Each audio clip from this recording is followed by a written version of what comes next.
جہاں لفظوں کو احساس ملے وہیں شاعری جنم لیتی ہے، اور جب احساس، جذبہ اور سوچ ایک ساتھ چلے تو ترقی کا راستہ ہموار ہوتا ہے۔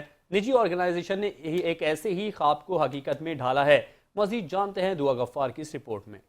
ادب، فن اور شاعری کی فروخت کے لیے ایک نیا اور منفرد پلیٹ فارم متعارف کروایا ہے۔ اس پلیٹ فارم کے ذریعے اسکول اور کالجوں کے باصلاحیت طلباء اور طالبات کو موقع دیے جائیں گے۔ ان کے ساتھ ساتھ ان شعراء کے لیے بھی ایک روشنی کی کرن ہے جو کسی دور میں مشاعروں کی شان تھے، مگر اب مالی تنگی یا صحت جیسے مسائل کے باعث منظر عام سے اوجھل ہیں۔ نجی تنظیم کے صدر آفتاب عالم قمر فکری کا کہنا ہے کہ یہ قدم نہ صرف نوجوانوں کے لیے حوصلہ افزائی ہے بلکہ ہمارے بزرگ شعراء کے لیے بھی باعث عزت ہے۔ نئی نسل کے جو وہ شعراء جن کو شوق ہے آگے بڑھنے کا، ان کو ہم موقع فراہم کریں گے کہ وہ آئیں، ہمارا پلیٹ فارم استعمال کریں اور آگے بڑھیں۔ اس چیز کو لے کر محنت کے ساتھ آگے کی طرف جائیں گے اور کوشش کریں گے کہ جو ہمارا ایم ہے، جو مقصد ہے، جو ہم سوچ کے آگے کی طرف جا رہے ہیں، اس میں اللہ ہمیں کامیابی دے۔ کچھ شعراء ایسے ہیں جو کہ بڑی قسم پرسی کے حالت میں ہوتے ہیں اور اینڈ ان کا